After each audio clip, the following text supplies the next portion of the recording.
Hello everyone and welcome to Zandvoort. It's halftime here in the Netherlands and we are excited because we had an amazing race yesterday and we're looking forward to a very exciting one today. It's a very challenging racetrack here in Zandvoort, but one man who's really handling it so well is Gary Pavitt.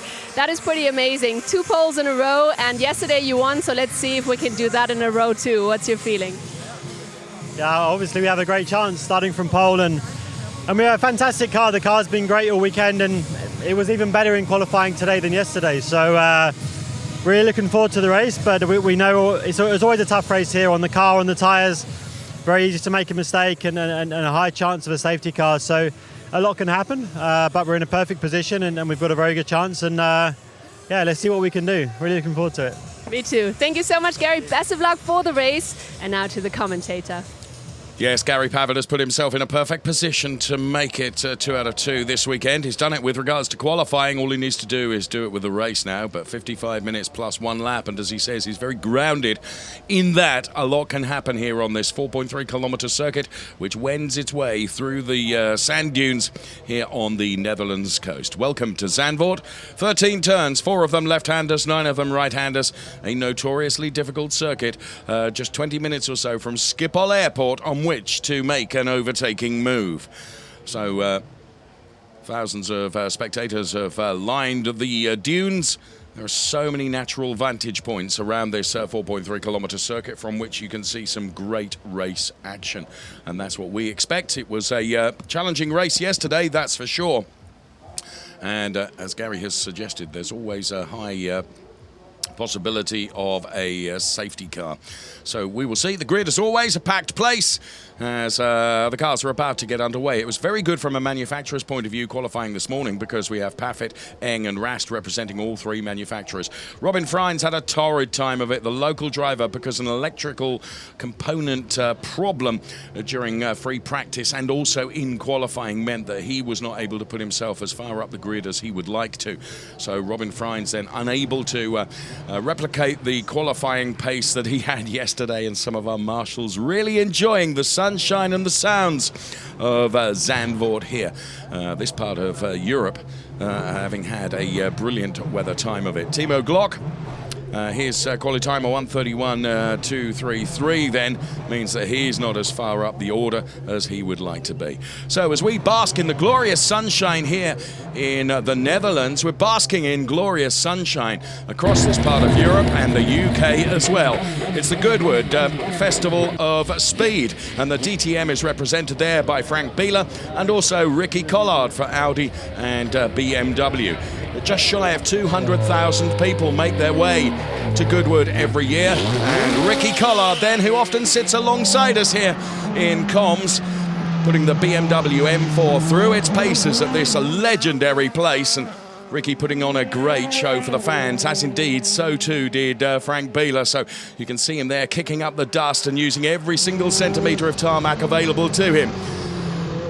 Ricky is one of the junior drivers, and this is Frank Bieler, who will forgive me for saying he's not one of the junior drivers. Former DTM star Frank Bieler then in the Audi up the hill at Goodwood, and of course with the next round of the DTM to come at Brands Hatch on the 11th and 12th of August. A fantastic showpiece there at the Goodwood Festival of Speed. Please come and join us at Brands Hatch in the UK, 11th and 12th of August. And thanks to Ricky and for Frank for displaying those DTM cars at the Festival of Speed. This is Jamie Green, one of the British drivers that will be performing at Brands Hatch, but before then he's got to perform here in Zandvoort, and Jamie Green is going from P15 on the grid. So work to do for Jamie Green from P15 on the grid, but the British star knows how to fight his way up the order, however difficult it might be to overtake here at Zandvoort. And Joel Eriksson had a torrid time of it because he went off in FP. That caused the team to have to do a lot of work before quali, but he did get out there. Bernd Mailander, of course, the Formula One safety car driver, is here this weekend at Zandvoort. And I'm here with a former DTM driver and Formula One safety car driver, Bernd Mailander. We're very excited to see you here. Haven't seen you here in a while. So what do you think of the atmosphere here? I mean, perfect sunshine, full house. What do you think? Well, it's the best holiday place ever, I have to say, Zandvoort. No, it's absolutely great, always. Also, when it's raining, it's a very special circuit, a very difficult one. I think all the drivers, they love it, and especially under this weather condition, it's even better, because during the day we can enjoy racing, and late afternoon, evening, you're on the beach, so perfect, for me especially. Sounds very good, and we've got a very mixed qualifying result with Mercedes, then followed by BMW and then Audi, so what do you expect for the race? Well, from the Mercedes point, should be it's definitely not so easy today than yesterday. Yesterday they've been, I think, on the first two rows. Right now, Gary Paffett, it's on pole position, but it's very important for them for the championship. I really hope that we will see a quite interesting race with over the whole distance with a lot of changes. So we'll see. I'm here for the sport, and will be really happy for Gary if he can win again. We're all here for the action. So thank you so much, Bernd, and back to the commentator. We are all here for the action. Well said, Bernd Mailander then. And here comes the starting grid for race number 10. And pole position, the second one of the weekend for Gary Paffett. Can he make it the second win? Alongside him, the DTM rookie is Philipp Eng. René Rast and Pascal Wehrlein are on the second row of the grid, going from P3 and P4. Then we find Paul de Resta and Mike Rockenfeller. Paul de Resta flying high in the championship, being led by Gary Paffett at the moment. Bruno Spengler is P7, and Augusto Farfus is alongside him for P8. Then we find Edo Mortara, who's the last driver to take two pole positions back in 2016. Alongside Mortara's Lucas Auer. Then we find Daniel Juncker-Deyer and Marco Wittmann. It's Loic Duval and Joel Eriksson going from P13 and P14, completing the seventh row of the grid for this race with Jamie Green and Nico Muller. And then we find the BMW driver Timo Glock and the very unlucky Robin Freins, who with an electronic problem with his car wasn't able to put in a very hot lap during qualifying. So as the helicopter shot reveals how this circuit snakes through the dunes here, you can see it's two Mercedes at the top of the team standings at the moment. The Motorsport Petronas team and the Silver File Energy Mercedes team ahead of BMW Team RMR in P3 in the team's standings at the moment. And that is Eduardo Mortara. As I said, it was back in 2016 he took two P1s in qualifying, and that was at Budapest.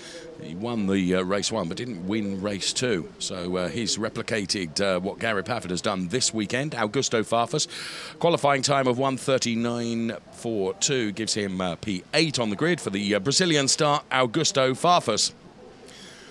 And then we see former champion Bruno Spengler, champion, of course, on BMW's return to the DTM. A 1:30.908 gives him P7 on the grid. So Bruno Spengler then, whose best result thus far came at the last race at Norrisring, where he took a P4. Mike Rockenfeller in car number 99 will be going from P6 on the grid for Audi.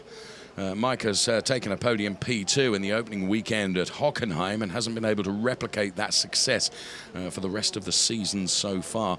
And here is Paul de Resta then, who probably will feel slightly disappointed with qualifying, given how far up the grid he was yesterday. It's a P5 start for the British star Paul de Resta, who goes in that number 3 car, of course, has won and took that win at Hungaroring, first race. Just a few weekends ago. So the Paul de Resta car then, car number 3, the former Formula 1 star. His Mercedes brandmate Gary Paffett having secured 2 pole positions this weekend. This is Pascal Wehrlein going from P4, so completing the second row of the grid, a 1:30.774 for Pascal Wehrlein in the numbered 94 car, who at one point during quali was off and through the Tarzan turn, and the car had to be vacuumed of all its gravel. René Rast goes from P3 on the grid, so good qualifying from champion René Rast then. He goes from P3, and rookie into the DTM Championship last year and rookie into the DTM Championship for this year is Philipp Eng, who has done a brilliant job and put his BMW P2 with that 1:30.671. There is Philipp Eng, and there is his car. So what can he do from P2 on the grid?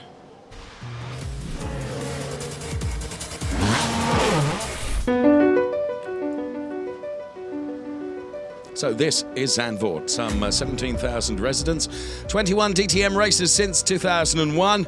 It was Timo Glock and Mike Rockenfeller that took the wins last year. Audi lead the win table, having taken 10 over the course of DTM's history at this circuit that wends its way through the dunes. Some fantastic scenery and some really vibrant local towns to enjoy, and Zandvoort being very much one of them. And as Bert Mylander has suggested, you can enjoy the race action during the day and enjoy the beach and the North Sea in the afternoon, evening. Row 1 of the grid, it's Gary Paffett, P1, Philip Eng alongside Rennie Rast and Pascal Wehrlein. Then it is Paul Di Resta and Mike Rockenfeller and Bruno Spengler and Augusto Farfus and Edo Mortara and Lucas Au, ahead of Daniel Juncadella, Marco Wittmann, Loic Duval, Joel Eriksson, Jamie Green, Nico Muller, Timo Glock and Robin Freins. Robin Freins being the local driver here in that Audi RS5 DTM, going from P18 on the grid. So Uli Fritz then is the team principal for Mercedes-Benz, and very pleased with his brand's performance here at Zandvoort this weekend, that's for sure. But of course, an awful lot can happen come the next 55 minutes plus 1 lap. It's down to this man to convert that P1 position in qualifying into the race win. Certainly did that yesterday. The offset grid here at Zandvoort means that he starts on the outside, and the inside line is the one that's needed going into the Tarzan turn, which is turn number 1, which Philip Eng, although he's a car length behind Gary Paffett, he is on the inside line. Gary nailed the start yesterday and will be hoping and expecting to do exactly the same today. So the grid girls are leaving the grid now, and we are just a few moments away from the cars being released on their formation lap. And there you can see from our helicopter a great shot of how the cars line up on the grid for this race 2 across this weekend. In the driver's standings then, following qualifying, because points awarded for the top 3 places in qualifying, Gary Paffett on 130 points, Paul Di Resta on 106, and Timo Glock then on 100. Still a lot of racing to come. We reach halfway in the proceedings for DTM for 2018. We're off to the UK next. Brands Hatch, 11th and 12th of August. Then it's Misano, Nürburgring, Spielberg and Hockenheim. Philip Eng then, the man that's going from P2. He's in the final stages of preparation before the start of the race. It should be noted that Paffett's pole time was a full 4 tenths quicker than Philip Eng's P2 time. 4.3 kilometers, 55 minutes plus 1 lap, and as you can see, it's a lovely 25 degrees with the track temperature just hovering under 48 degrees at the moment. There's always a bit of wind here at Zandvoort, which means some of the sand off the dunes is always blown onto the racing surface, which makes it very, very difficult to contend with at times. It is a challenging old school circuit without acres of tarmac runoff area.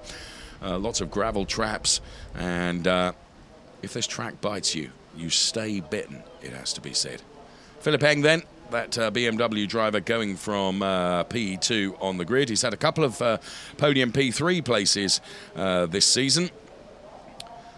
Can he improve on that here at Zandvoort? Well, he's put himself in a very good position to try and do so, going from P2 on the grid. But there is our pole sitter, Gary Paffett, who's taken 3 wins in the season so far and is in a dominant position at the top of the Drivers' Championship. So the cars start up there and roar into life, ready to do battle for 55 minutes plus 1 lap. Engineers leave the grid, and the cars will be released for their formation lap in some 35 seconds time from now. So Paffett from Eng, Rast, Wehrlein, Di Resta, Rockenfeller, Spengler, Farfus, Mortara, Auer occupying the first 5 rows of the grid. 30 seconds then before the formation lap is underway, as the marshal indicates. And race 2 of the DTM weekend here in the sand dunes at Zandvoort is just a few seconds from getting underway. Drivers will use the formation lap to try and generate some temperature into those tyres ahead of the start of race number 2 for the weekend. So, pinpoint accurate in terms of time. The cars are released and the lights go green now. Here we go. Race 10 of 20 is about to get underway. The cars are off on their formation lap.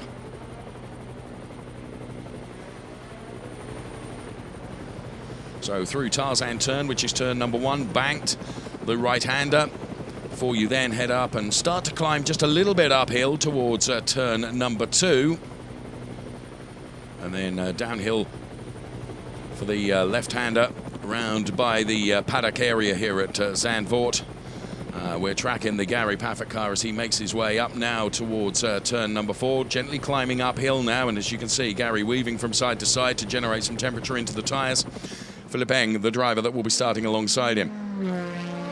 Then we find René Rast and Pascal Wehrlein, the graphics indicating the grid on screen for you, Paul di Resta and Mike Rockenfeller going from row 3. Then it's Bruno Spengler and Augusto Farfus before we find the Edo Mortara Mercedes-Benz alongside the Mercedes-Benz of Lucas Auer completing row 5 of the grid.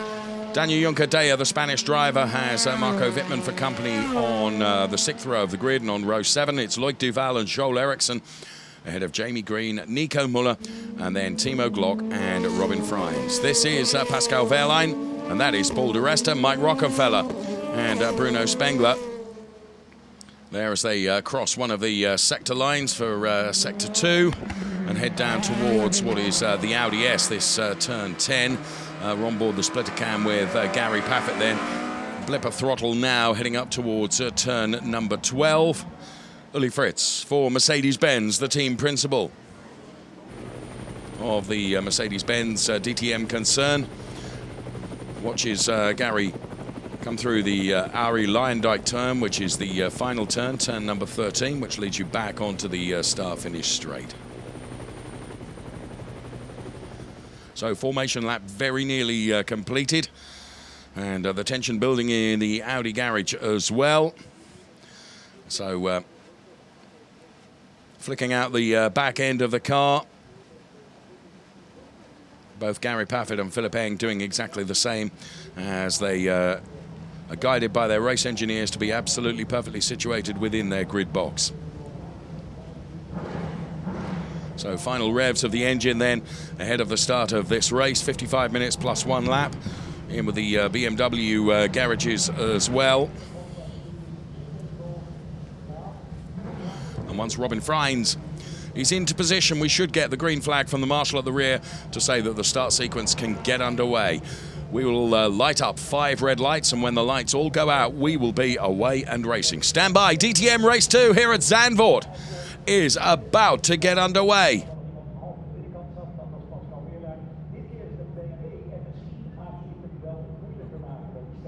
So quite some pause then following the green flag from the marshal at the rear, but now we get the lights. 3 red lights, 4, 5. When the lights go out, we will be away and racing. Let's go racing. Philipp Eng will try and squeeze out Gary Paffett going into the Tarzan turn, but Paffett's got a brilliant start. René Rast trying to squeeze Pascal Wehrlein.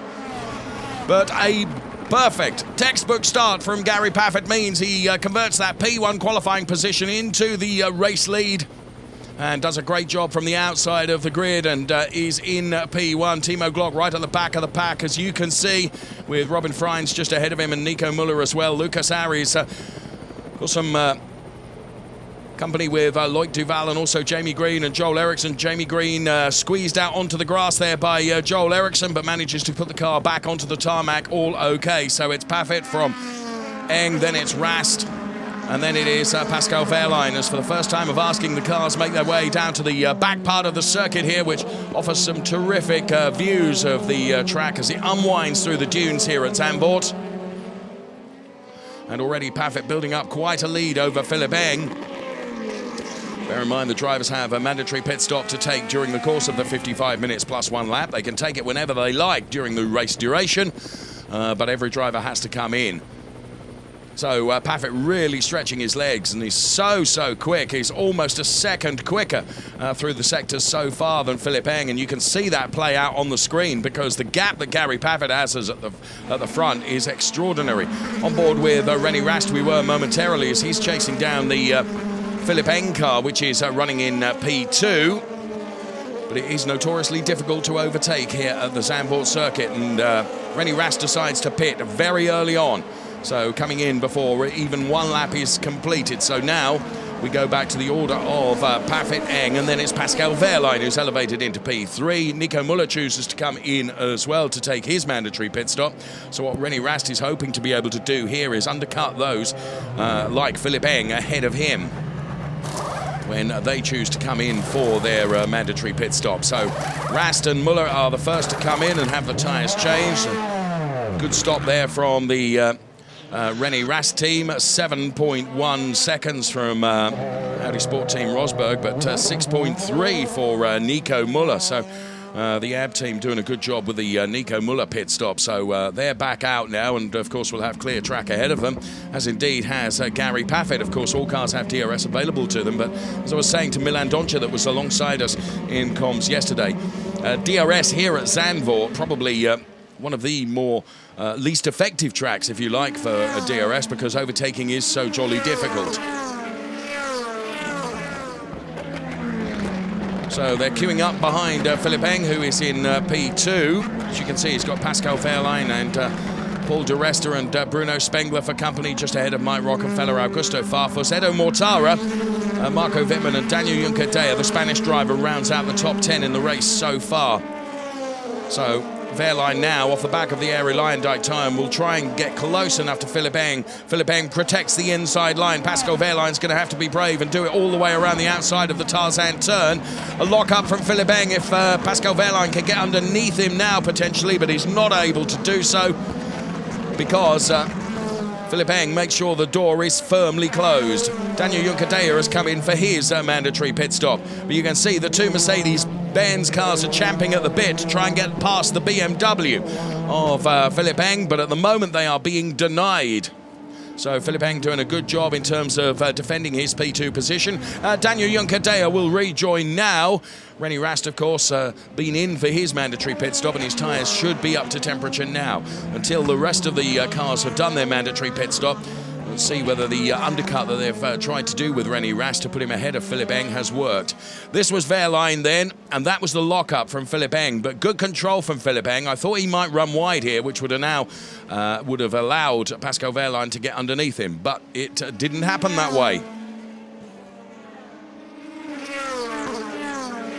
So as the cars scream past, there is Joel Eriksson with Loic Duval ahead of him. We're on board with Mike Rockefeller, who's running in P6 at the moment. He's got the BMW of Bruno Spengler ahead of him. And in the space of but a few laps, Gary Paffett has opened up a 2.3 second margin over Philipp Eng. So doing a brilliant job. He's able to focus on each and every lap because he's got no one ahead of him, and he's certainly not being threatened as Pascal Wehrlein again all over the back of Philipp Eng, trying to find a way past, but what he doesn't want to do is leave himself vulnerable to an overtake from Paul di Resta also, because whilst they both drive for the Mercedes-Benz brand, Paul di Resta will certainly want to try and get past Pascal Wehrlein's car if he possibly can. So the three drivers that have pitted were René Rast and Nico Müller on lap 1 and Daniel Juncadella on lap 2. So Eng then in the BMW is sufficiently quick to deny any opportunity to Pascal Wehrlein or Paul di Resta to come past as we get a replay of the start. Jamie Green putting himself between the cars of Loic Duval and Joel Eriksson. You can see diving right through the middle. And it was just an absolutely brilliant start by Gary Paffett, and a brilliant getaway as well from Jamie Green. He finds himself in P13 at the moment. Joel Eriksson and Loic Duval having managed to get themselves back past the Jamie Green Audi. As you can see, he got hung out to dry a bit there. So both Loic Duval and they were advantaged a bit by Lucas Auer, because you can see from that heli shot there in the replay of the start. Back to where we're at the front of the pack. Well, not quite the front, because there is our race leader, Gary Paffett, now 3.4 seconds to the good. Mike Rockefeller chooses to come in. It's actually 4.4 seconds now as Gary Paffett crosses the timing line. And Pascal Wehrlein goes for an outside move now, but Philipp Eng has got sufficient momentum that he's able to block out that overtake from Pascal Wehrlein, and Paul di Resta looking very lively behind him as well. Mike Rockefeller has come in, Jamie Green has come in, and so too has Timo Glock. So 6 drivers have either been in or are in for their mandatory pit stops right now. There you can see the Jamie Green car. Mike Rockenfeller's stop has been completed in 6.4 seconds. And the Jamie Green team go to work on his car in 7 seconds, and he is released. And Timo Glock for BMW coming out as well. Once the cars are released from the mandatory pit stop, they're on cold tyres. Recollections of Matthias Ekstrom coming out on cold tyres and then finding himself in the gravel at the Tarzan turn, just carrying too much speed, and grip afforded by the cold Hankook tyres was not sufficient to keep his car on the tarmac. So P4 it is for Paul di Resta at the moment, who's continuing to chase both Pascal Wehrlein and Philipp Eng. And at the moment, these three are just breaking away a little bit from that pack that includes Bruno Spengler, Augusto Farfus and Edo Mortara, who are running in P5, 6 and 7.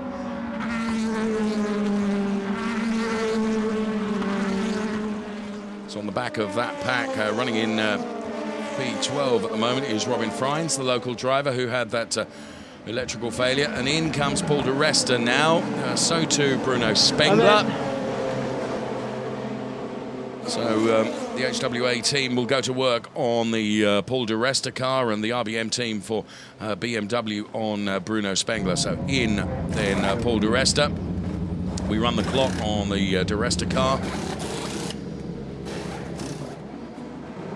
And he is released from the pit lane. So too is Bruno Spengler. 7.3 seconds for Paul di Resta. 6.4 for Bruno Spengler. So out they come now.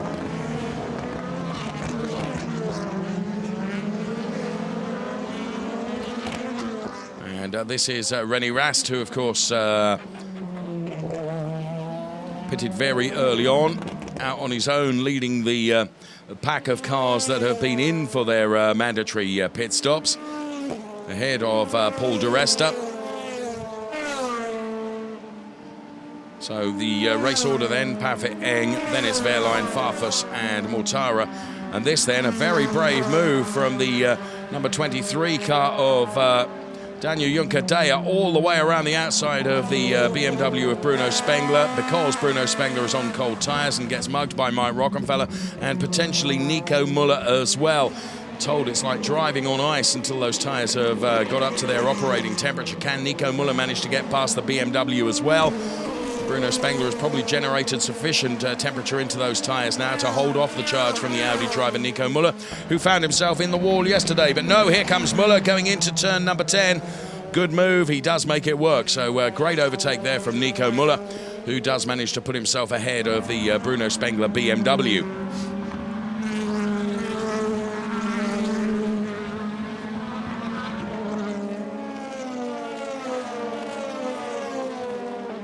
So another lap gets completed and put in the book, with our race leader Gary Pavitt extending his lead, as you can see, to some 5.7 seconds according to the graphics on the left-hand side of your screen. That increases now to 5.978, which is marginally different to the gap that we've got on our timing screens, which is saying 5.5, but we're splitting hairs somewhat. Gary Pavitt has got a remarkable lead already. Look, you can't even see Philipp Eng until the very end of this shot, as he now comes into the picture with Pascal Wehrlein and Augusto Farfus running up in P4 now, but of course that is a pre-pit stop.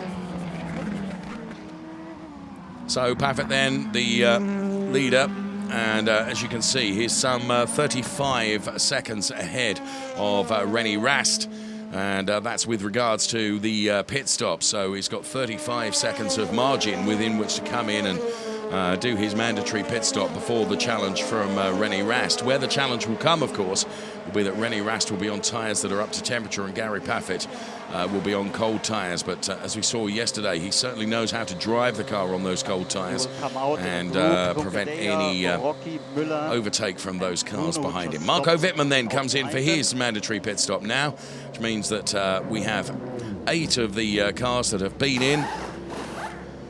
And Marco Wittmann comes in now, and the RMG team go to work on the Marco Wittmann car. Watch the white line. 3 second stop for Marco Wittmann.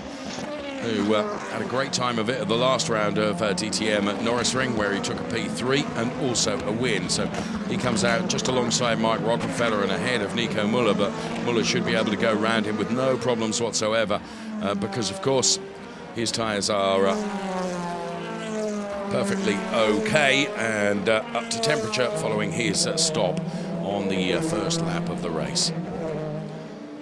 So Pavic continuing to extend his lead at the front, and here Bruno Spengler, a BMW brand mate of Marco Wittmann, will be the next to try and get past the two-time DTM champion's car.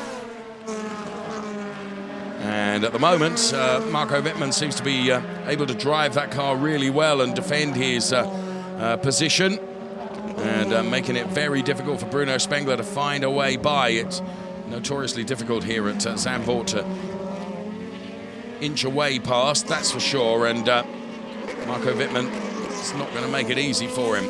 Despite the fact they are brand mates, Marco Wittmann in a better position in terms of the Drivers' Championship and therefore wants to bank every single point that he possibly can. So crosses the Sector 2 line and slows now for turn number 10. And Jamie Green beginning to harry Bruno Spengler, as in comes Augusto Farfus. He was running in that P4 position. 6 to 7. And the Augusto Farfus car is in. The RMG team go to work on that. It's a slow stop, to be fair. 8.5 seconds for Augusto Farfus. On those cold tyres then.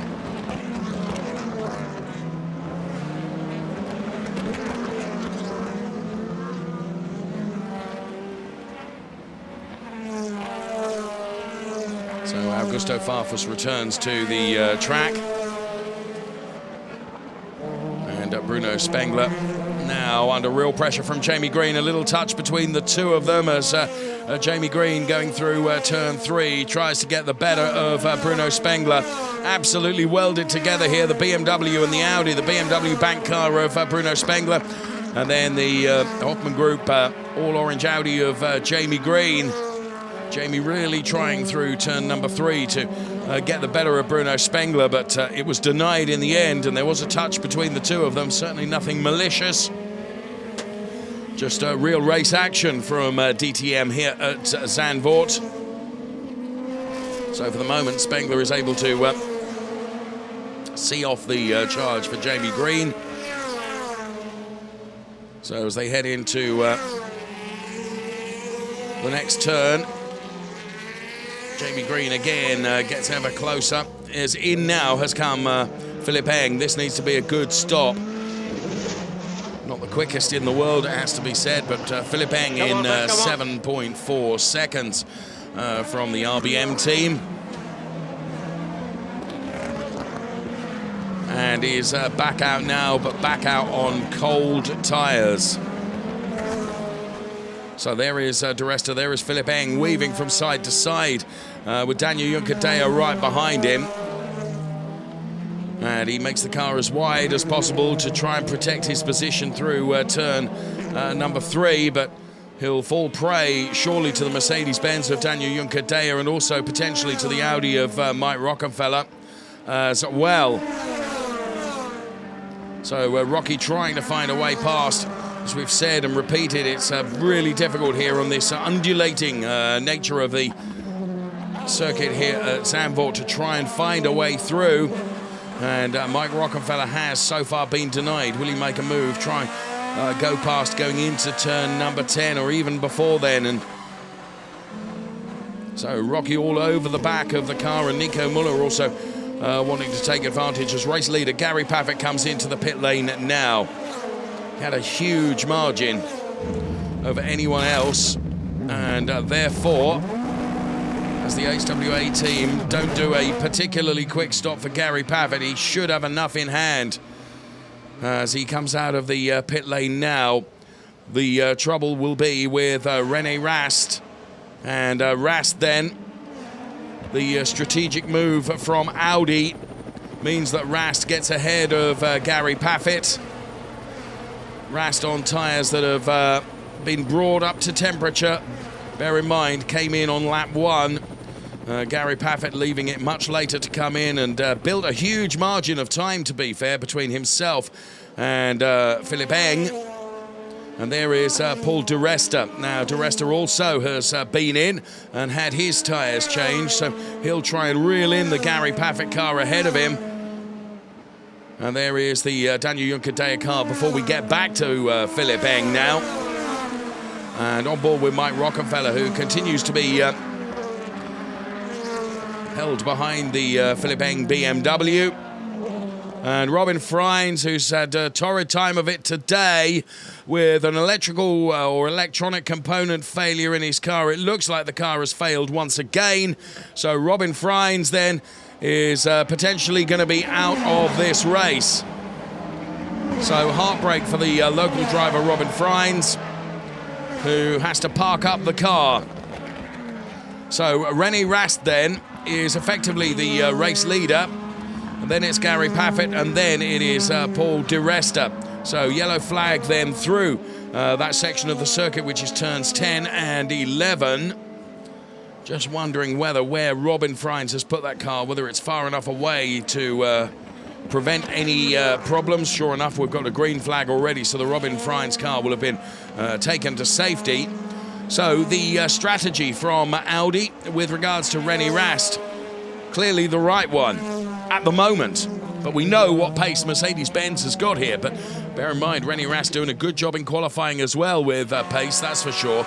We're on board with Mike Rockefeller once again. This is P10, though do bear in mind Pascal Wehrlein, Edo Mortaro, Loic Duval and Joel Eriksson still to come in for their mandatory stops.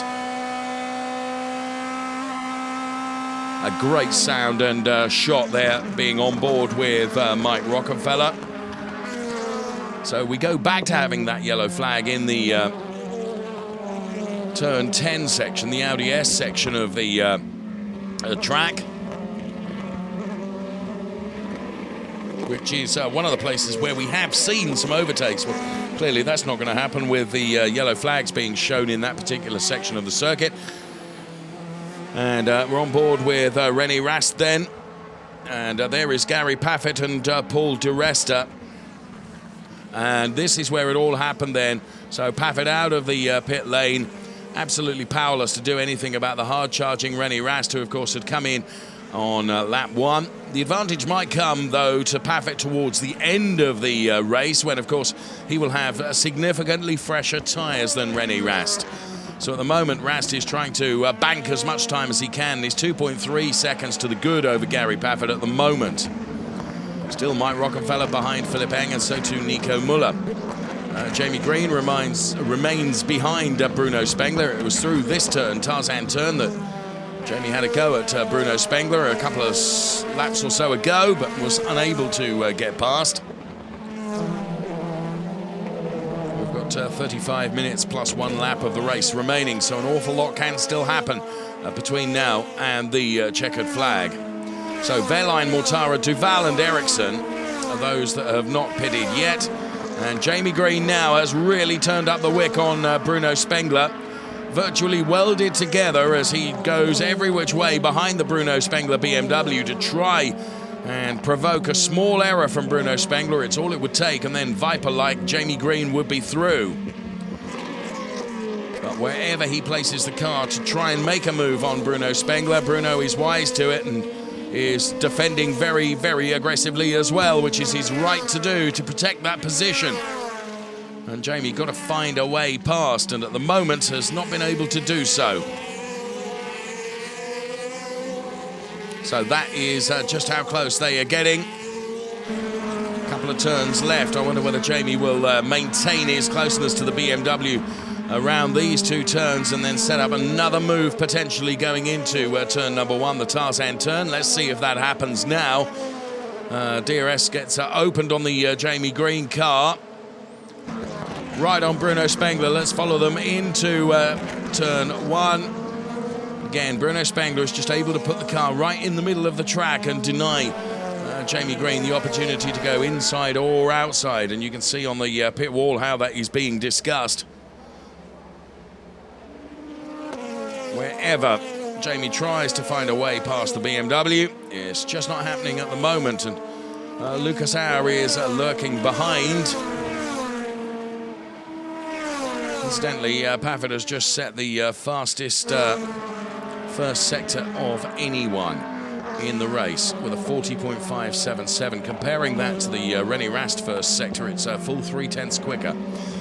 It's one to bear in mind, perhaps, with regards to what I was saying towards the end of the race, when, of course, his tyres will have more life left in them than those of René Rast.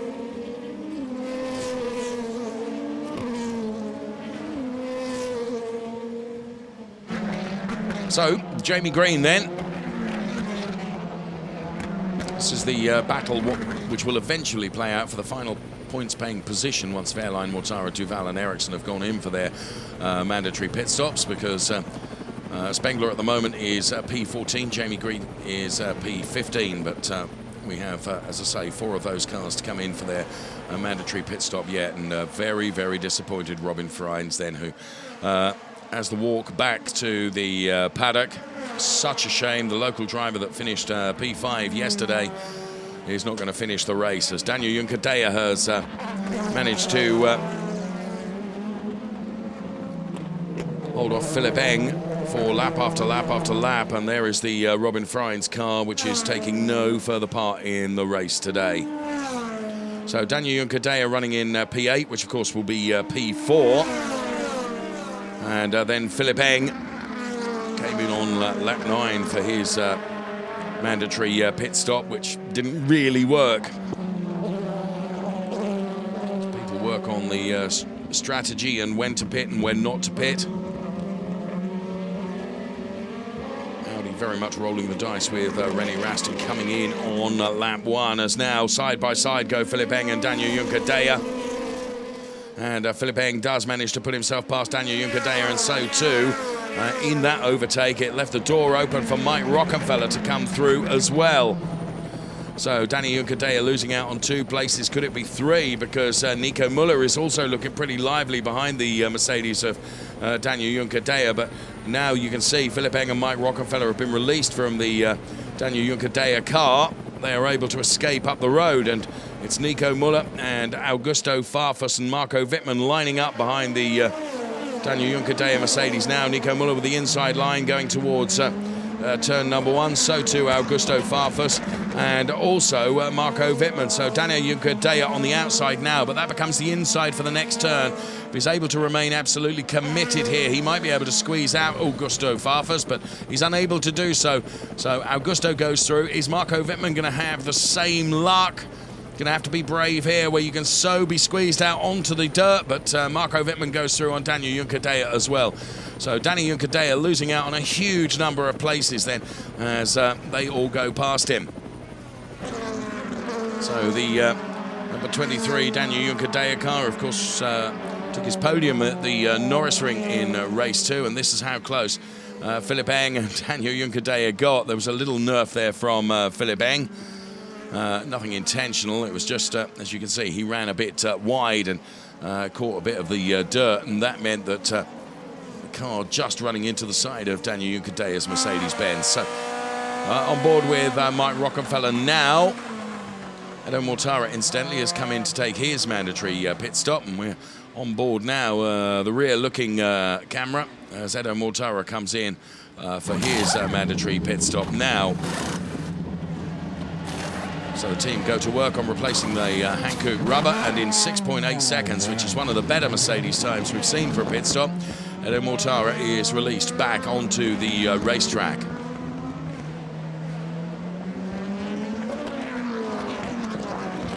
So Mortara then putting himself alongside Marco Wittmann.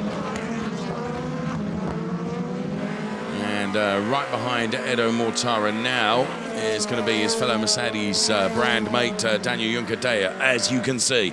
Great to have this rear splitter cam looking back at the Daniel Juncadella car.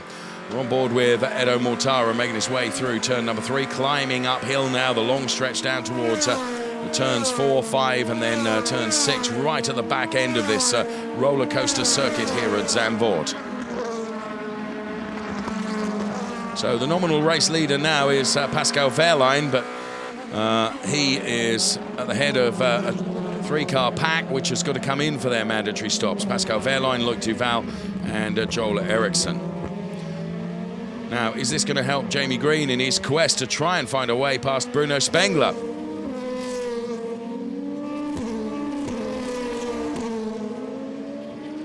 So every single centimetre that Daniel Juncadella does puts more pressure on Edo Mortara, who of course is on those colder tyres, but Edo Mortara seems to have seen off the charge and challenge from Daniel Juncadella, who now acts as a bit of a wingman for him. And there is Lucas Auer, the young Austrian driver who's not had the best of times of it here at Zandvoort this weekend, and be hoping to get his season back on track at Brands Hatch. So the gap between René Rast and Gary Paffett then. And on board, it's just great to hear that sound as they run down towards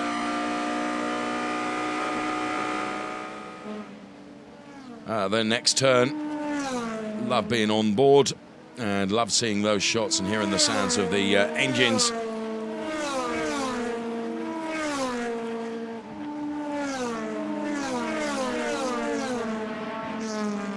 So Jamie Green then, ever frustrated behind the BMW of Bruno Spengler. And there you can see a lock-up from Jamie Green from a heli shot, and that has allowed Lucas Auer to get a lot closer to him. You can't help but feel it's probably frustration from Jamie Green, who's tried so very hard to get around that BMW of Bruno Spengler, but Bruno doing a great job in defending and placing the car exactly where Jamie Green wants it not to be. So on board with René Rast then, who is effectively the race leader, and last time of asking had a couple of seconds over Gary Paffett. And as they cross the timing line now, it's 2.4 seconds between Gary Paffett and René Rast, who is leading the race. So the strategy from Audi working really well and putting that Audi ahead of the Mercedes-Benz of Gary Paffett, pitting on lap 1 and getting that undercut. So Pascal Wehrlein, Loic Duval, Joel Eriksson, the three drivers that have not yet been in for their mandatory pit stop. We have 17 cars running, having lost, of course, the car of Robin Freins. And let's hear what exactly. Was it the same electrical component failure, Robin Freins? Robin, what a shame. This is your home race. You're trying so hard and it's just not your day today. How unlucky is that? Is it an electrical problem again? Yeah, similar as FP3 this morning. From one split second to the other, the car just shuts down and everything goes off. So, yeah, I mean, we don't know what the problem is yet. We try to figure it out. Qualifying, we had similar problems, not the kind we had in the race in FP3, but different ones. Seems like everything that went well yesterday went wrong today. So, but it's part of motorsport. Sometimes goes like that. What a shame. Thank you very much, Robin. Back to you. Thanks so much for catching up with Robin Freins then, who's very diplomatic about it, but he must be immensely frustrated as in comes Pascal Wehrlein and also Joel Eriksson, leaving the only driver to yet make a pit stop as Loic Duval stays out there. So a 7.3 second stop for Pascal Wehrlein, and Pascal Wehrlein being released back out now. And Pascal Wehrlein going to be fairly well down the order. And bearing in mind, Pascal Wehrlein and Joel Eriksson, of course, going to be on cold tyres. Here comes Nico Müller then. He will be able to go all the way around the outside, presumably, of Pascal Wehrlein. But no, he won't, because Augusto Farfus makes it 3 abreast here, and there's not room for all 3 of them. And Augusto Farfus, the big beneficiary there. So, really good sighting from Augusto Farfus, who has put himself ahead of Nico Müller. As Nico Müller was trying to get past the returning Pascal Wehrlein car, Augusto Farfus just read the situation really, really well and managed to get past both of them. So great driving from Augusto Farfus. Really hope we see a replay of that, because there were 3 cars abreast. And good job from Augusto Farfus. Really opportunistic, but he took the opportunity. Here it comes. Tarzan turn then. Pascal Wehrlein running wide because he's on cold tyres. That pushes Nico Müller out to the outside. In the meantime, Augusto Farfus has put himself on the inside, which means that he's able to get ahead of Nico Müller, the car that was in front of him prior to that Pascal Wehrlein returning to the track. So, as I say, really good opportunistic move from Augusto Farfus, as now in comes Loic Duval. Pascal Wehrlein gets a black and white flag for forcing another car off the track. It certainly wasn't malicious, it was just he was on cold tyres, and the black and white flag is merely a warning. So Loic Duval is the last car to come in for the mandatory pit stop with 23 minutes of the race plus 1 lap remaining. Very quick time for Loic Duval then, and the Phoenix team doing a good job with him as they return his car back out on track. So we get back to the real race order, which is René Rast leading Gary Paffett, leading Paul di Resta. That's the way it looks. And there is Pascal Wehrlein, who now finds himself in P8. Oh, and Bruno Spengler is out, and that for sure has got to be a safety car. Where that car is situated in the gravel there, that is going to be a safety car. This could change the shape of this race now, because Bruno Spengler, his car has spat him into the gravel. He's never going to return from there. Safety car has been called for, as I predicted. And this is the worst possible news for René Rast and the best possible news for Gary Paffett. So Bruno Spengler then, who is out now. And that is between turns 6 and 7. No, it's not. Sorry, the GPS on the screen is wrong. It is at the Tarzan turn 1. Well, it was Jamie Green then who, once again on the inside of Bruno Spengler, was having a go. And he came from a long way back, locked up, made contact with the back end of the Bruno Spengler car, which spits him into the Tarzan turn gravel. Well, Jamie had spent lap after lap after lap behind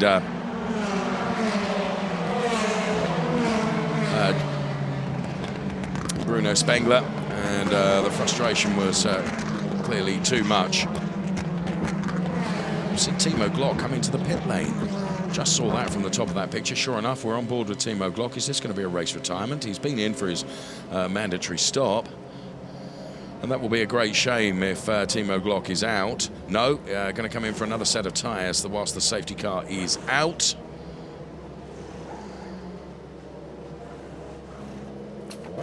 So obviously no problems with the BMW, just going to have another set of tyres on. Up to the safety car. That means that he is the only driver that's made 2 pit stops. And we'll try and catch up with the Crocodile now behind the safety car. And of course, he's going to be on the freshest rubber. With 20 minutes remaining, I would think that the safety car will come in at the end of this lap. There's no reason for it to stay out there. Under investigation, that incident between Jamie Green and Bruno Spengler. Live championship update, 148 points to Gary Paffett and 121 for Paul di Resta if it stays this way for now. So this in replay. Some super shots of the Gary Paffett car, just generating some sparks off the bodywork, and some of the race fans enjoying the fare from DTM that has been on offer so far. This was Daniel Juncadella and Philip Eng.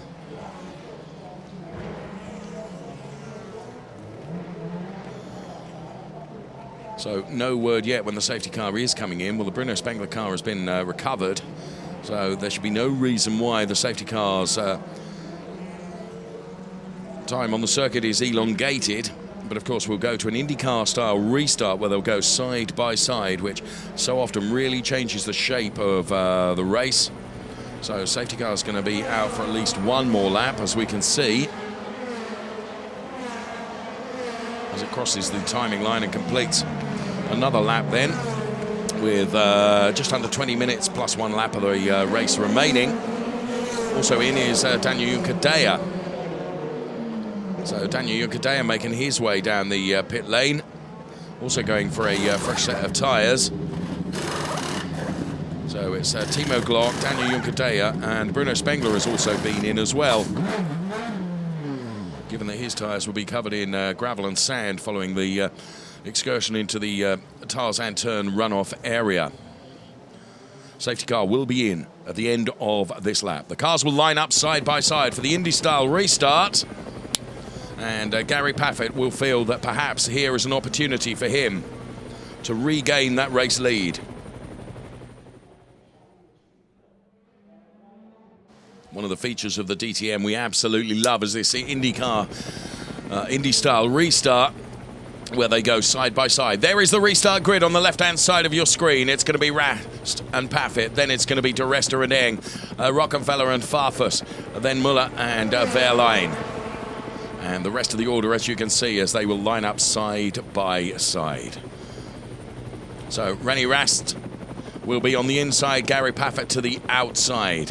Of course, the outside is the pole position side of the grid. They're making their way through turn number 10 now, as you can see, and then on the approach to turns 12 and 13, they will grid up side by side.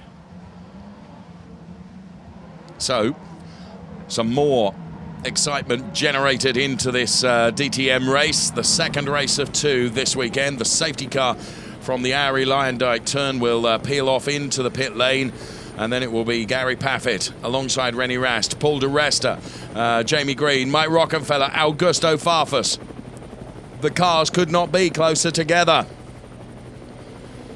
As Rennie Rast and Gary Paffett head towards the timing line, then no centimetre given between either two of them. And Rast goes for it. Gary Paffett could lose out here to Paul De Resta. And that's always one of the disadvantages perhaps, but Gary Paffett carries more speed into the Tarzan turn, gets on the outside of Rennie Rast now. If he can be brave and hold on to this outside line, but he runs out just a little bit wide, and Rennie Rast is able to close the door. Meantime, Loic Duval, Marco Wittmann, Joel Eriksson, Timo Glock. Joel Eriksson is on the dirt. Nico Muller and Pascal Wehrlein having a go as well, and so too Lucas Auer. Rennie Rast handled that restart perfectly. Paul De Resta was not able to get advantage of Gary Paffett being on the outside. So we return to racing then for the final 16 minutes plus 1 lap. Safety car brought out by Bruno Spengler, being turfed into the gravel, and there is Marco Wittmann clearly with a puncture. So that will be the end of the double champions race as he tries to nurse the car back and have that tyre replaced. So there, Marco Wittmann doing his level best to, as I say, just nurse that car back to the paddock area. You can see the sparks coming off the front end of the Marco Wittmann car. And this, oh, what a great onboard shot. We're on board there, and we can see bits flying off the cars as Jamie Green and Lucas Auer and Marco Wittmann. That's where the damage for Marco Wittmann was. So we complete a lap after the safety car then, and diving up the inside on Mike Rockenfeller there is Pascal Wehrlein, as he puts himself ahead of the Audi of Mike Rockenfeller for P6. So Mike Rockenfeller unable to defend against Pascal Wehrlein in the Mercedes-Benz then, who puts himself up. Rennie Rast continues to lead from Gary Paffett, but the margin is only 7/10. Jamie Green once again out on the dirt. But bear in mind that we're on board with Gary Paffett now, who's going to have superior rubber, theoretically, towards the end of the race. And we're into the final 15 minutes, plus 1 lap. Lucas Auer with Timo Glock, and then it's Jamie Green there. And Jamie Green gets a drive-through penalty for that incident with Bruno Spengler, which saw Bruno Spengler out into the gravel and saw the safety car deployed. So in Marco Wittmann then, the tyres are changed, and he should be able to return from that, but of course his chance of earning points in this race absolutely destroyed. So the margin then between Rast and Paffett, merely 7/10 at the last timing sector. So Wittmann is back out again, of course, on cold tyres, and will be plumb last. So here is Rast then. It'll be interesting to see what the margin is now between Rast and Paffett. Well, he's increased it by 1/10. But as I say, come the closing stages of the race, the final 5 minutes or so plus 1 lap, Gary should have superior grip on the tyres, although the tyres have worn really well here at Zandvoort. Here comes Jamie Green, to serve that drive-through penalty for his contact on Bruno Spengler, which saw Spengler spat out into the gravel at the Tarzan turn.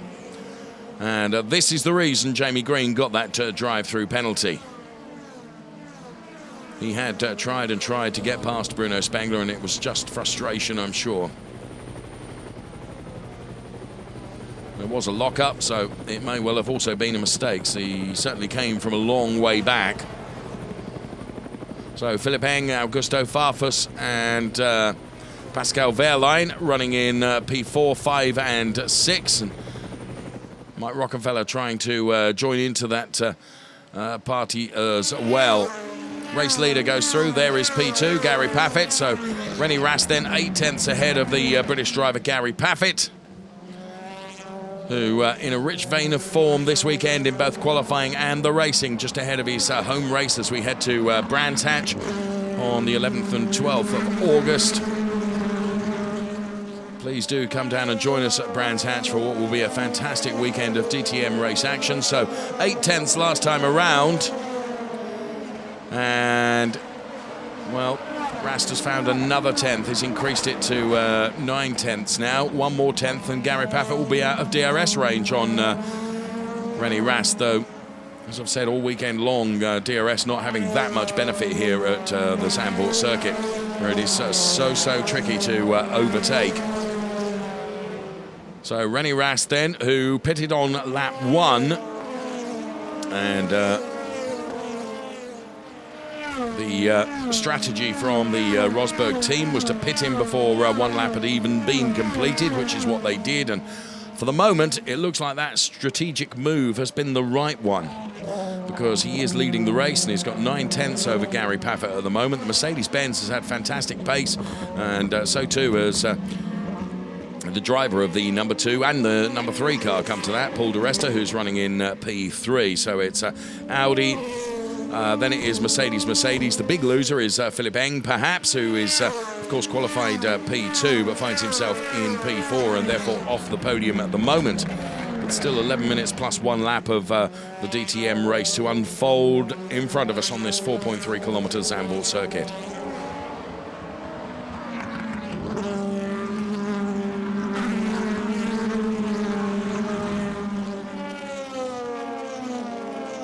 So Paffett then, 2 pole positions, opens the DRS on the rear wing to try and get closer to Rennie Rast, and does take a 10th out of the Audi, because the gap is reduced to just 8 tenths. And I just wonder whether in the final 5 or 6 minutes of this race, whether the tyre degradation on Rennie Rast's car will be such that Gary Paffett, on much fresher rubber, will be able to make a move on the Audi driver.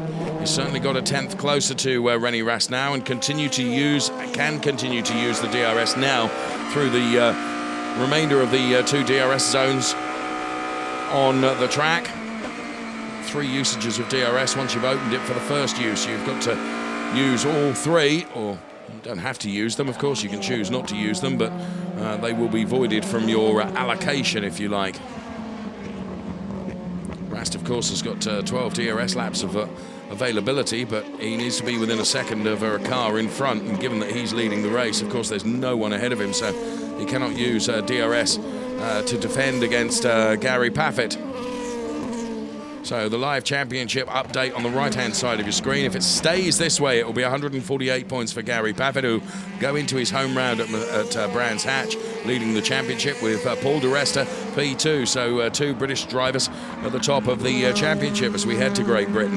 Then it will be Timo Glock, Marco Wittmann, Edo Mortara, and Lucas Au. Still a lot to play for in the Drivers' Championship as we reach the halfway point of the season. DRS open once again on the back end of the Gary Paffett car, who takes another 10th out of Rennie Rast.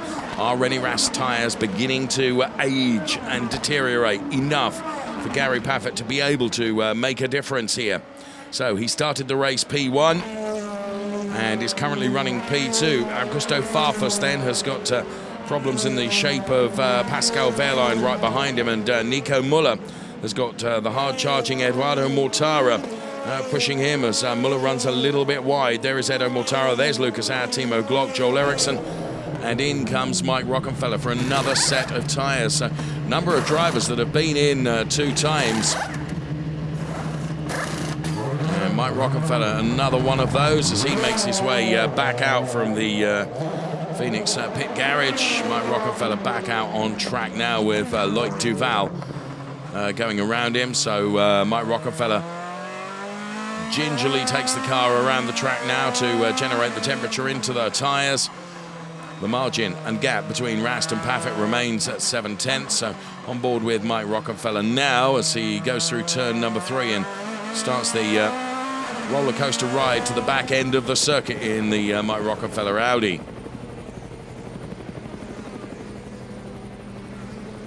So the helicopter shot then. You can see having your tyres warm as Loic Duval has and up to temperature means he's able to get past Rocky as he returned easily and just get up the road. Well, Rennie Rast has responded to Gary Paffett taking a 10th out of him by increasing by a 10th. So 7.5 minutes plus 1 lap. Nico Muller, Edo Mortara. Mortara on the outside of Nico Muller is squeezed just to the outside, but Edo will have the inside for the next turn if he can get through this one okay, but he didn't and ran wide. And that meant that the advantage goes back to Nico Muller, who had the run of the tarmac.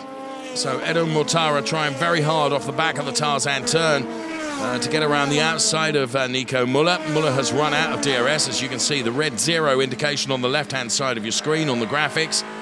Means he's got no DRS availability to him now. We're looking back at the Lucas Auer car, and this was Edo Mortara then trying to get past Nico Muller. Muller able to hold his own there, and you can see the back end of, there was no contact between the two of them, the back end of the Mortara car just stepping out. I really don't think there was contact between the two of them. Although after saying that, it is being looked at by race control at the moment, so we will see. But from the angle I saw, don't think there was contact. So Rast with 8/10 as we look at some replays here of the action in this DTM race. And Edo Mortara then, will he line up Nico Muller once again? Nico Muller, who of course ended the race yesterday in the gravel and in the wall. And now Gary Paffett looks visibly closer to Rennie Rast. Sure enough, he is 2/10 closer. The margin is down to 6/10 between the two of them as we're into the 6 minutes remaining of this race, plus 1 lap. Timo Glock then, of course, having taken a couple of pit stops and is on fresh rubber. Where is Timo Glock? He's in the points, P10. On board with Paffett then as he tries to reel in the Audi of the DTM champion, Rennie Rast. So the Mercedes pace, as Gary has said, has been brilliant all weekend long, particularly in qualifying. And what was really interesting is that in qualifying, he said he wasn't able to better in the second part of qualifying. It was always the first qualifying run that was the best one for Paffett that secured him 2 pole positions this weekend. And at the moment has secured him 1 win and at the moment a P2. However, he is chasing down the Audi of Rennie Rast ahead of him. So on board with Gary Paffett once again then. If he can make it 2 out of 2 across this weekend, he would go to Brands Hatch with a very, very comfortable lead in the Drivers' Championship going into his home race, which Robin Fryans will tell you it's always worth something being at your home race, although Robin Fryans full of disappointment from this weekend, having not finished this race due to an electronic problem with his car. So they round the Ari Lyondike turn and head towards the timing line once again. It was 6/10 last time around. Gary Paffett now reduces it by another 10th. It's down to 5/10 between the two of them. So said that the fight might come towards the end of this race. Rennie Rast, having pitted on the opening lap, means his tyres are nothing like as fresh as Gary Paffett's. As we look on board the Mercedes pit wall there, the team chief is Uli Fritz. His drivers, Paffett and Wehrlein, at the moment are P2 and P6, but Gary Paffett really trying to reel in Rennie Rast now. With 3 3/4 minutes left. Paul di Resta is just waiting to pick up the pieces, to be honest, should it all go horribly wrong for either of them.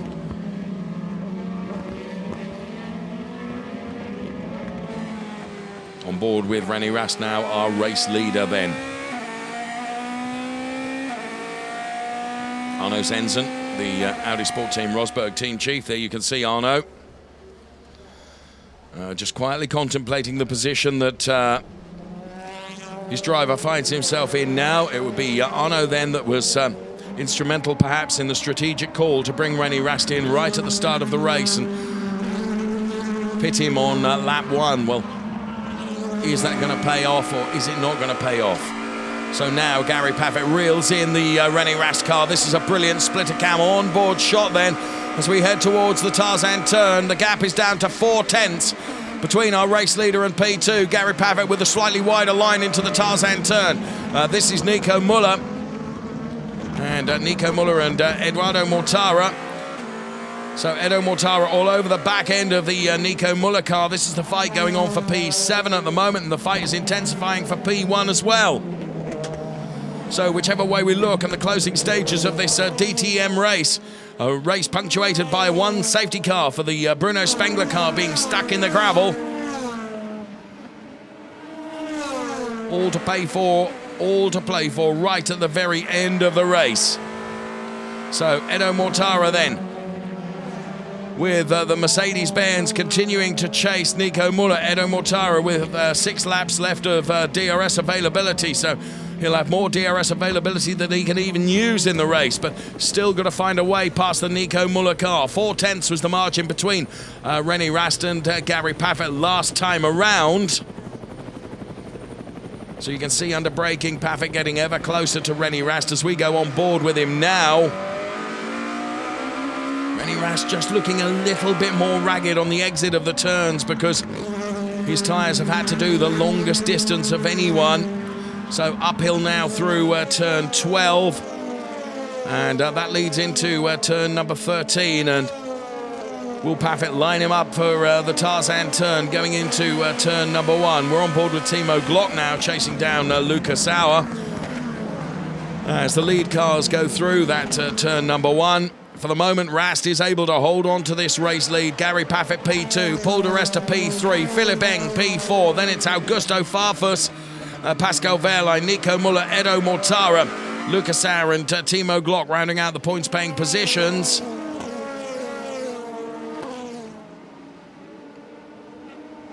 So Rast, Paffett and di Resta, 2 Mercedes-Benz versus the Audi, which is currently leading the race.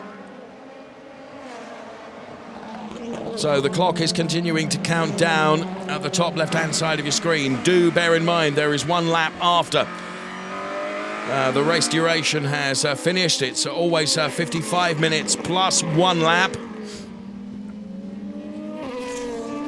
And there he is, the man that is P2 at the moment, Gary Paffett. René Rast leading the race. They cross the Sector 2 line through turn number 10 now. We're going to have just 1 more racing lap when the cars cross the timing line. So it is now or never for Gary Paffett, who needs to get very close to the René Rast car to try and make a move going into the Tarzan turn. And I just wonder whether René Rast has done enough here. So DRS is open on the Gary Paffett Mercedes-Benz. This is the last lap. He's not close enough to René. Going into the Tarzan turn, he locks up a little. Paul di Resta gets a little bit closer. So Paffett has got to try and find a way now around the remainder of this 4.3-kilometre circuit. Can he find a way past René Rast? So the strategic ploy paid by Arno Zenzen and the Rosberg team for René Rast at the moment appears to be a good one, but we still have half a lap to do here at Zandvoort. René Rast is leading from Gary Paffett and Paul di Resta. He lapped on pit 1. He brakes now. So too does Gary Paffett, who gets closer to the René Rast car now. So through the sweeping and undulating turns of the Zandvoort circuit come our race leaders. And the gap of 5/10 between René Rast and Gary Paffett into turn number 10 then, the Audi S. And it's an Audi that is leading the pack. So it looks like Pavitt is going to bank points for P2. Certainly has tried to get ever closer to the Audi, but has been unable to do so. So René Rast then will head towards the timing line and take the win for Audi. René Rast wins from Gary Pavitt, P2. Paul di Resta, P3. And Philipp Eng, P4, with Augusto Farfus, Pascal Wehrlein, Nico Müller, Edo Mortara, Lucas Aert, and Timo Glock rounding out the top 10. René Rast, race winner at Zandvoort. So the celebrations down there for René Rast. Arno Sensen looks relieved. It just looks relieved. So Philipp Eng then, he takes P4. So the winner of race 10 is René Rast. 150.7 kilometers that race. Felt like more than that, truthfully. And René did a very good job on very old tyres to hold on to that race lead, in my opinion. So you can see how happy they are down there at Audi Sport Team Rosberg. Arno Sensen then the team chief. And René Rast inside the car.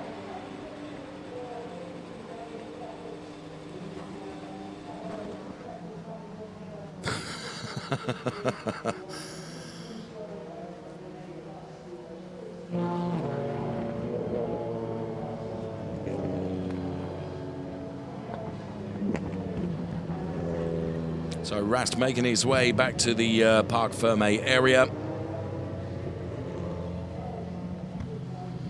One of the great things about DTM is strategy can play a part, and with the mandatory pit stop and also the safety car restart. And there you can see that was the race-winning overtake when Gary Pavitt returned from his mandatory pit stop. René Rast had been out there and brought those tyres up to temperature, was able to go through. And I have to say, I was the one that said perhaps towards the end of the race, when there was more life left in the Gary Pavitt tyres, whether he would be able to reel in René Rast, but in the end he was unable to do so. And the checkered flag falling on the Audi driver then, who takes the win. And that's how he reacted. Arno, very, very happy. Win and lose together as teams, of course. And it was race winning this time around. Confirmation of the result then. René Rast taking the win from Gary Pavitt, Paul di Resta, Philipp Eng. Then it was Augusto Farfus, Pascal Wehrlein, Nico Müller, Edo Mortara, Lucas Aert, and Timo Glock occupying the top 10 places. P11 was the Joel Eriksson car. Then it was Daniel Juncadella, Bruno Spengler, Jamie Green, Lloyd Duval, Mike Rockefeller, Marco Wittmann. And the unlucky one that we didn't complete the race was the local driver, Robin Freins.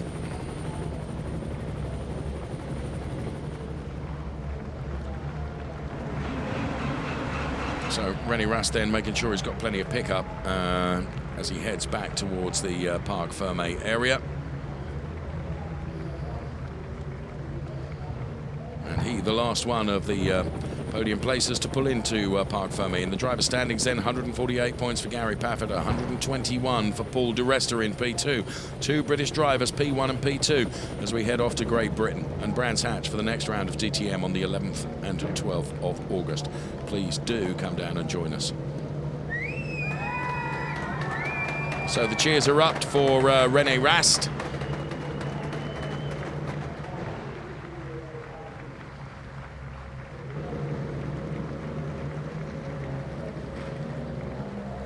And congratulated there by Gary Pavitt.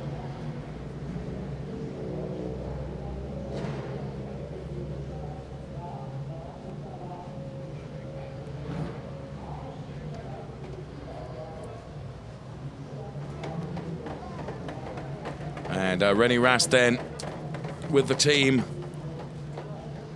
celebrates.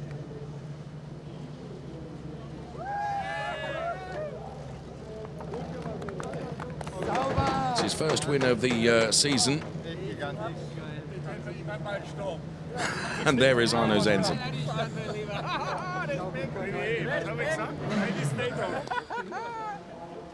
So hasn't even taken a podium this season, has René, but he wins here in Zandvoort. It shows you how close the DTM is. So crash helmet is removed, drivers get weighed, and then hustled off up towards the podium. There is our race winner, René Rast then.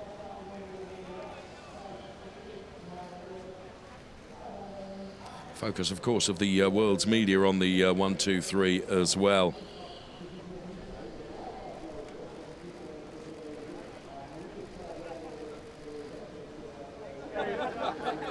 And Gary Pavitt having a conversation with Arno Zensen as well. And goes to the family. It's been far from a bad weekend for Pavitt, taking a win, 2 pole positions and a P2. And plenty of points on the board. 2 British drivers leading the Drivers' Championship.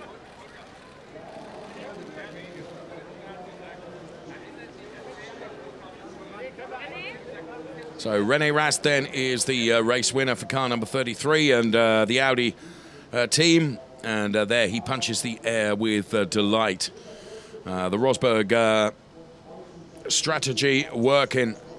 Gary Pavitt, though, he's banked some serious points this weekend and been very successful. Let's hear from him. Yeah, Gary, you certainly collected your points this weekend, even though you didn't win today, but still you extended your lead further on. So are you still happy with the second place? Yeah, really happy. Obviously, I'd love to have won again today, but René was very fast, you know, and he stopped early, which obviously gave him the place. And although he had really old tyres, his pace was incredibly good. And at the end, I think I had a chance, but I didn't want to take too much. You have to risk a lot to pass around here. So I was happy to settle for second today, and just so happy with the weekend. I mean, it's been incredible. And coming to Brands Hatch as championship leader at the moment, half-time championship leader, so you've got to be absolutely happy. Yeah, I mean, the first half of the season's been incredible, and the car has just been amazing. The team have done an excellent job. And yeah, looking forward to the second half of the season. Me too. Thank you very much, Gary. And we're going to grab René in just a bit. So back to you for the second. Okay, thanks very much. Yes, we will get hold of René Rast, but Gary Pavitt then going to the Brands Hatch round as championship leader with Paul di Resta, another British driver, P2. So great news indeed. So René Rast is the race winner. He made it work. What a strategy. Well done. René, you certainly made it work today. Congratulations to an amazing victory. It's your first podium and first victory thus this season. And what didn't work out so well yesterday, today just worked out so well with your strategy. Yeah, unbelievable. I cannot really believe it. We went for a very aggressive strategy, went in for the first lap. And then, thanks. And the car was very consistent, and I could actually pass Gary virtually. And then actually after he came out of pit, I could pull away, but then the safety car came back again. And obviously I lost all the gap I had to Gary, and then let's last 50 minutes. It was very hard. I mean, my tires were gone, and Gary was pushing like crazy. He was using DRS, but I was, could defend, and obviously mega happy. 2 years ago, I came here for a guest start, and now 2 years later, I won the race. So very, very delighted. Absolutely brilliant job. So off you go onto the podium, René. Thank you so much, and back to you. Thank you very much. Yeah, that's a very fair point that René made. Came here as a guest starter, of course, and then lo and behold, a couple of years later, he is winning the race. So well done, René Rast. He and Gary Pavitt and Paul di Resta will be up there for the podium. Really a sensible drive, probably, from Gary Pavitt, as he says, you're going to risk a lot to try and overtake here. Better off banking the points, and wonder whether that will come true towards the end of the season.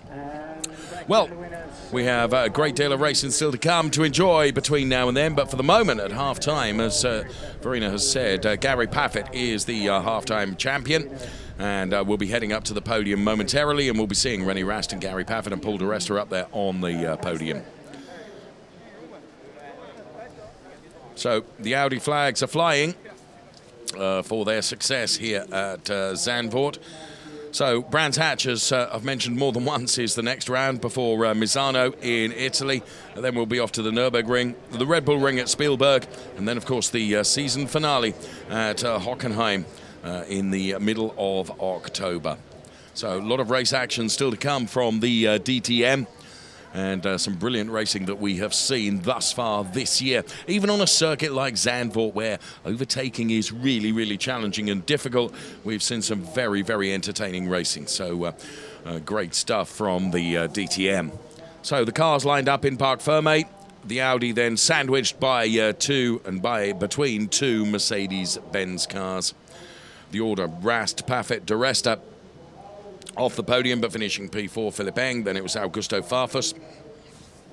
And for Augusto Farfus, coming good. It's his best result in the season so far. Pascal Wehrlein P6. Then it was Nico Müller, Edo Mortara, Lucas Au, and Timo Glock, who you will recall stopped twice and still managed to find himself in the points and take that final points position, P10. So René Rast then invited out onto the podium, and he will occupy the top step.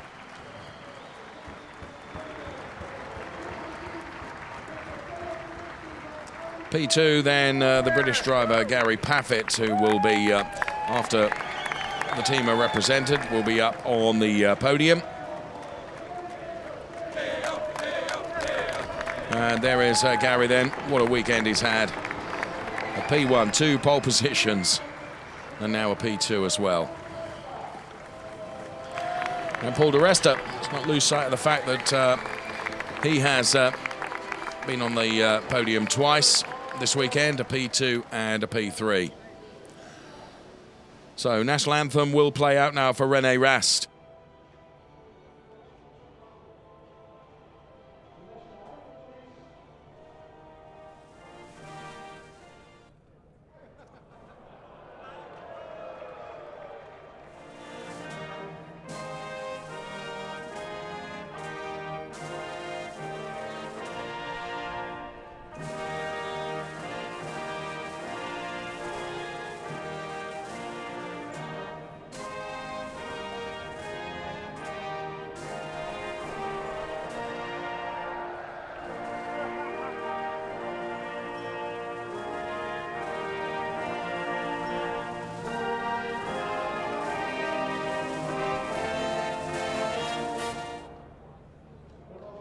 Well, it was a bit of a bit part anthem in the end.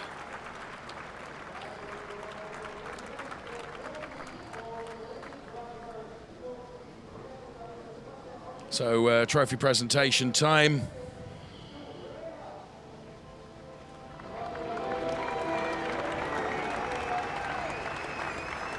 René Rast receives his trophy.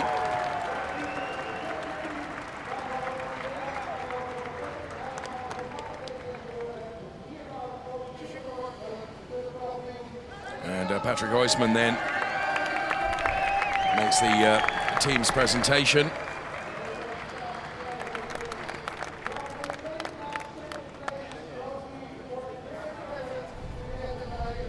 Jürgen Blomers from BP Aral making the trophy presentation to Gary Paffett.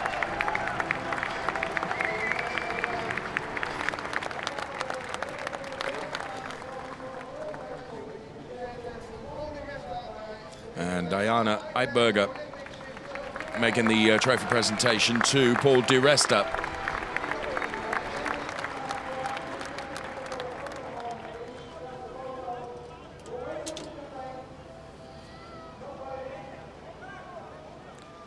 Almost like René is waiting for the all clear before the champagne, but of course the photographers demanding the trophies and drivers' photographs first before Paul De Resta really tries to go for it.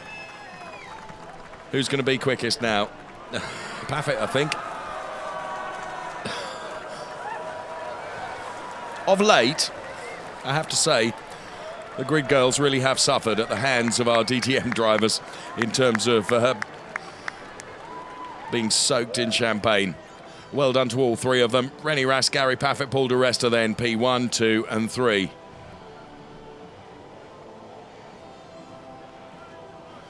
And they all take a significant slug after a hard-fought 55 minutes plus 1 lap.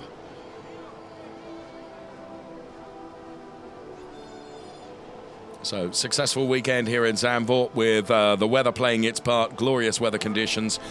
Big crowd here to enjoy the race action. And always a beach holiday type atmosphere here at Zandvoort. So bottles passed down to the teams to enjoy. And Paul de Resta has had a good weekend, 2 podium places. He's banked some points as well. Let's hear from him. Yeah, Paul de Resta, you certainly banked some points this weekend, 2 podiums this weekend, and also it's your first podium here since 2010, so it's been a while, and then 2 podiums in 1 weekend. How happy are you? I'm quite happy the weekend's over. We've been a bit unlucky in qualifying with traffic. Should have been P2 today. Gary did an excellent lap. I couldn't compete with that, but I had the slowest last sector because of an Audi got in the way. But listen, banking 2 podiums on a weekend's great. Yes, I lost ultimately to the top of the championship, but I think P2 we go away a bit safer, and ultimately we're at the mid-season point. We're still in this fight, still out there scoring points. Consistency is going to pay off, and yeah, let's get it on. Exactly, we will do. Thank you so much, Paul. And back to the commentator. Thank you. Yes, he makes a lot of sense. Consistency going to pay off, isn't it? And that's something that both Gary Paffett and Paul de Resta have had in bucketfuls in the season so far.